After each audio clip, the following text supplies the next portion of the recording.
Hello friends, ಎಲ್ಲರೂ ಹೇಗಿದ್ದೀರಾ? ನಾನಿವತ್ತು ಅನಾನಸ್ಸಿಂದ ಒಂದು ಗೊಜ್ಜು ಮಾಡ್ತಾ ಇದ್ದೀನಿ.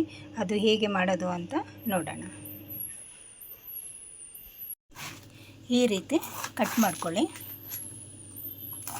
ಈಗ ನಾನು ಅನಾನಸ್ನ ಈ ರೀತಿ ಚಿಕ್ಕದಾಗಿ ಕಟ್ ಮಾಡಿ ಇಟ್ಕೊಳ್ತಾ ಇದ್ದೀನಿ.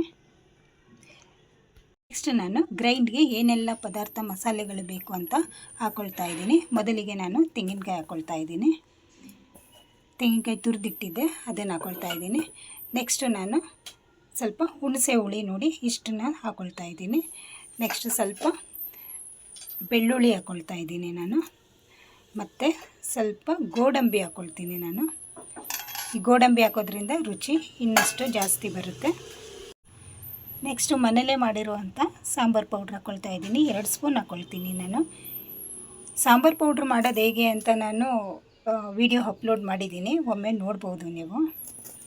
ಈಗ ಇದಕ್ಕೆ ಸ್ವಲ್ಪ ನೀರು ಮಿಕ್ಸ್ ಮಾಡಿ ನಾನು ಗ್ರೈಂಡ್ ಮಾಡ್ಕೊಳ್ತೀನಿ. ಮೊದಲಿಗೆ ನಾನು ಬಾಣಲಿಗೆ ಸ್ವಲ್ಪ ಎಣ್ಣೆ ಹಾಕ್ಕೊಳ್ತಾ ಇದ್ದೀನಿ. ಎಣ್ಣೆ ಬಿಸಿಯಾಗಿದೆ, ಸ್ವಲ್ಪ ಸಾಸಿವೆ ಹಾಕ್ಕೊಳ್ತಾ ಇದ್ದೀನಿ. ನೆಕ್ಸ್ಟ್ ಸ್ವಲ್ಪ ಕರಿಬೇವು ಮತ್ತು ಜಜ್ಜಿಟ್ಕೊಂಡಿದ್ದಂಥ ಬೆಳ್ಳುಳ್ಳಿ ಹಾಕ್ಕೊಳ್ತಾ ಇದ್ದೀನಿ. ಮತ್ತು ಸ್ವಲ್ಪ ಬ್ಯಾಡಗೆ ಮೆಣಸಿನ್ಕಾಯಿ ಹಾಕ್ಕೊಂಡು ಸ್ವಲ್ಪ ಫ್ರೈ ಮಾಡ್ಕೊಳ್ಳೋಣ.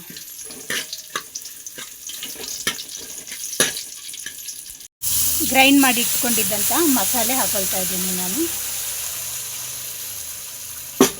ಇದಾಕಿ ಒಮ್ಮೆ ಮಿಕ್ಸ್ ಮಾಡ್ಕೊಳ್ತಾ ಇದ್ದೀನಿ.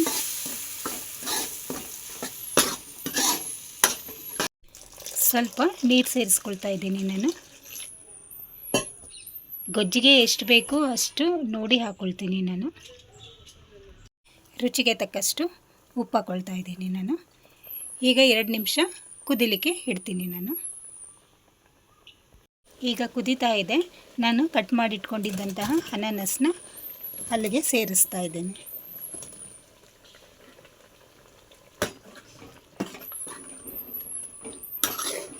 ಒಮ್ಮೆ ಮಿಕ್ಸ್ ಮಾಡ್ಕೊಳ್ತೀನಿ.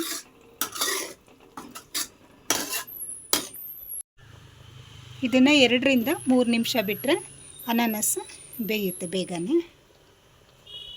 ಕುದೀತಾ ಇದೆ ಮತ್ತು ಅನಾನಸ್ ಕೂಡ ಬೆಂದಿದೆ. ಈಗ ನಾನು ಸ್ಟವ್ ಆಫ್ ಮಾಡ್ಕೊಳ್ತೀನಿ.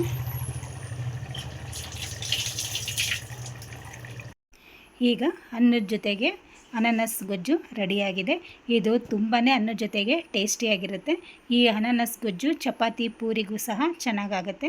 ನನ್ನ ವಿಡಿಯೋ ನಿಮಗೆಲ್ಲ ಇಷ್ಟ ಆಗಿದೆ ಅಂತ ತಿಳ್ಕೊಳ್ತೀನಿ. ನನ್ನ ವಿಡಿಯೋನ ಲೈಕ್ ಮಾಡಿ, ಶೇರ್ ಮಾಡಿ, ಸಬ್ಸ್ಕ್ರೈಬ್ ಮಾಡಿ. ಥ್ಯಾಂಕ್ ಯು, ಧನ್ಯವಾದಗಳು.